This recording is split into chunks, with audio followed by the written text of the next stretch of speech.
Hello class 8, আশা করছি প্রত্যেকে ভীষণ ভালো আছো। লার্নিং উইথ এপ্রিয়ার আজকের লেসনে তোমাদের সবাইকে ওয়েলকাম জানাচ্ছি। আমরা আজকে আলোচনা করছি তোমাদের ইউনিট 4 এর লেসন 2 এর পার্ট বি থেকে, এবং আমাদের পেজ নাম্বার হচ্ছে 39। এর আগের ভিডিওতে আমি এই লেসনের পার্ট এ নিয়ে বিস্তারিত আলোচনা করেছি। সেই ভিডিওগুলো যদি তোমাদের কারোর দেখার প্রয়োজন বলে মনে হয় তাহলে প্লেলিস্টে গিয়ে দেখে নিতে পারো, এবং প্লেলিস্টের লিঙ্কটা তোমাদের সুবিধার্থে আমি কমেন্ট বক্সে দিয়ে রেখেছি। তো চলো আজকের আলোচনা শুরু করি।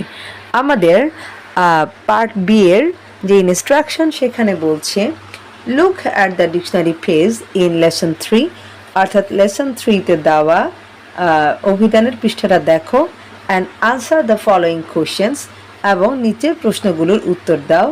দেন রিড দ্য টেক্সট বিলো, তারপর কি করবা, এই যে নিচের যে টেক্সটটা রয়েছে বা অনুচ্ছেদটা রয়েছে সেটা পড়ো। তো প্রথমে আমাদের কাজ হচ্ছে এখানে যে ডিকশনারি পেজটা রয়েছে তোমাদের বইয়ে সেটা খুব ভালো করে দেখবা। তারপরে আরেকটা কাজ হচ্ছে এখানে যে 3টা কোয়েশ্চেন দেখতে পাচ্ছ 1 2 3, এই 3টা কোয়েশ্চেনের আনসার দিবা। তারপর হচ্ছে এখানকার যে টেক্সটটা সেটা পড়বা। তো আমি শুরুতে তোমাদেরকে 3টা প্রশ্নের আনসার বলে দিচ্ছি। আমাদের প্রথম কোয়েশ্চেনে বলছি do you use the dictionary, অর্থাৎ তুমি কি অভিধান ব্যবহার করো। তো আমরা সবাই ডিকশনারি ব্যবহার করি, আমাদের সবারই কম বেশি একটা ডিকশনারি আছে, কারোর একাধিকও থাকতে পারে, তাই না?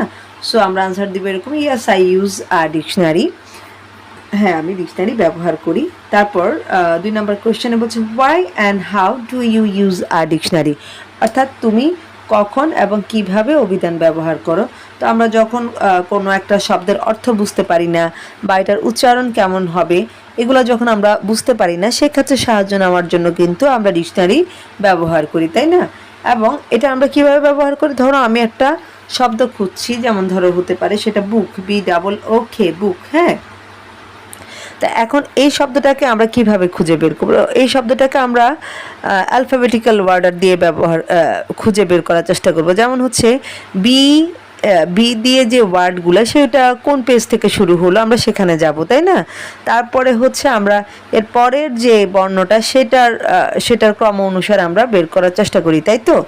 তো এখন সেজন্য আমরা আনসারটা লিখব এইভাবে যে I use the dictionary to know the meaning, spelling and pronunciation of words, অর্থাৎ আমি একটা শব্দের অর্থ, বানান এবং উচ্চারণ জানার জন্য ডিকশনারি ব্যবহার করি।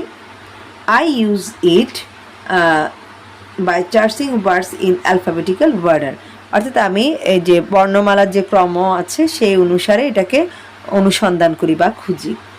তো লাস্ট যে কোয়েশ্চেনটা সেখানে বলছে how can a dictionary help you, অর্থাৎ একটা ডিকশনারি বা একটা অভিধান তোমাকে কিভাবে সাহায্য করে। তো এটার আনসার হিসেবে আমি লিখেছি এরকম, আর dictionary helps me to understand words, use them correctly and improve my vocabulary, অর্থাৎ একটা ডিকশনারি আমাকে শব্দের অর্থ বুঝতে, তাদের ব্যবহার সঠিকভাবে কিভাবে ব্যবহার করতে পারি সেটা জানার ক্ষেত্রে, এবং আমার শব্দভাণ্ডারের উন্নতি ঘটানোর জন্য সাহায্য করে। ওকে, তো এইভাবে তোমরা আনসারটা কমপ্লিট করতে পারো। এবার আমরা আমাদের টেক্সটটা ভালোভাবে অর্থসহ বোঝার চেষ্টা করব। তো আমাদের প্রথম যে লাইন সেখানে বলছে আ dictionary is the collection of words, collection মানে হচ্ছে সংকলন, এবং ডিকশনারিকে আমরা বাংলায় বলতে পারি হচ্ছে অভিধান। তাই এই লাইনটার অর্থ হচ্ছে অভিধান হলো শব্দের সংকলন। It list the words of a language, এটা একটা ভাষার শব্দের তালিকা তৈরি করে, and gives necessary information about them, necessary মানে হচ্ছে প্রয়োজনীয়, আর ইনফরমেশন মানে হচ্ছে তথ্য, এবং কি করে এটা সম্পর্কে প্রয়োজনীয় তথ্য প্রদান করে। It tells us about the spelling, অর্থাৎ এটা আমাদেরকে বানান সম্পর্কে বলে, প্রোনাউন্সিয়েশন উচ্চারণ সম্পর্কে বলে, মিনিং অর্থ বলে, ওয়ার্ড ক্লাস এবং পদ সম্পর্কে বলে, অর্থাৎ এটা কোন পার্টস অফ স্পিচের অন্তর্ভুক্ত সেটাও বলে। তো তার মানে হচ্ছে একটা ডিকশনারির মধ্য দিয়ে আমরা কি কি পাই, একটা শব্দের বানান কেমন হবে সেটা জানি, তার উচ্চারণ কেমন হবে সেটাও সেখানে উল্লেখ থাকে, সেই সাথে তার অর্থটা উল্লেখ থাকে, এবং ওই শব্দটা কোন পার্টস অফ স্পিচের অন্তর্ভুক্ত সেটাও সেখানে উল্লেখ থাকে।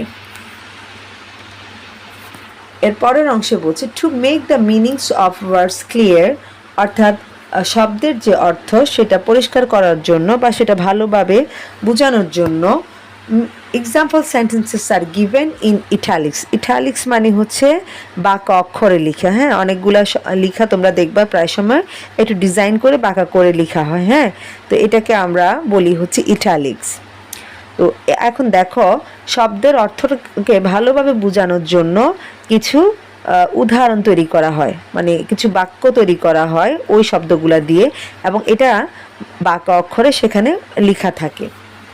এক্সাম্পল সেন্টেন্সেস শো অর্থাৎ উদাহরণ বাক্যগুলো দেখায় হাউ ওয়ার্ডস আর ইউজড, কীভাবে এদের শব্দগুলো ব্যবহার হয় সেটা হচ্ছে এখানে দেখায়।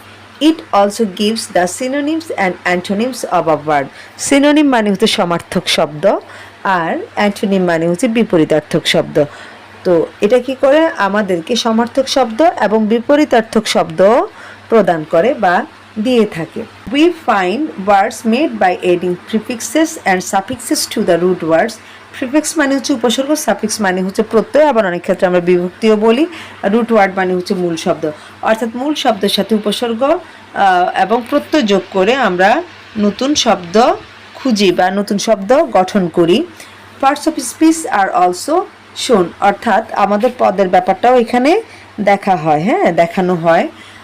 verb word is always given in the simple present tense, অর্থাৎ ক্রিয়াবাচক যে শব্দগুলো থাকে সেগুলো সবসময় সাধারণ বর্তমানকালেই দেওয়া থাকে।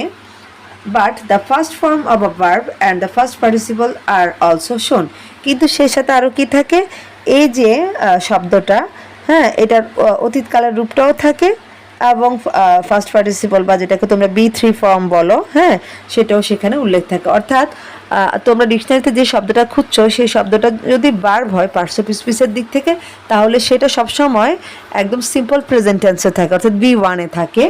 আর পাশাপাশি সেটার B2 ফর্ম এবং B3 ফর্ম কি সেটাও কিন্তু সেখানে উল্লেখ থাকে। তো আজকের যে টাস্ক সেটা আমি এখানেই শেষ করব। তো আশা করছি ভিডিওটা তোমাদের ভালো লেগেছে। তারপরও এই ব্যাপারে যদি তোমাদের একান্তে কোনো মতামত থাকে সেটা অবশ্যই কমেন্টে জানাবা।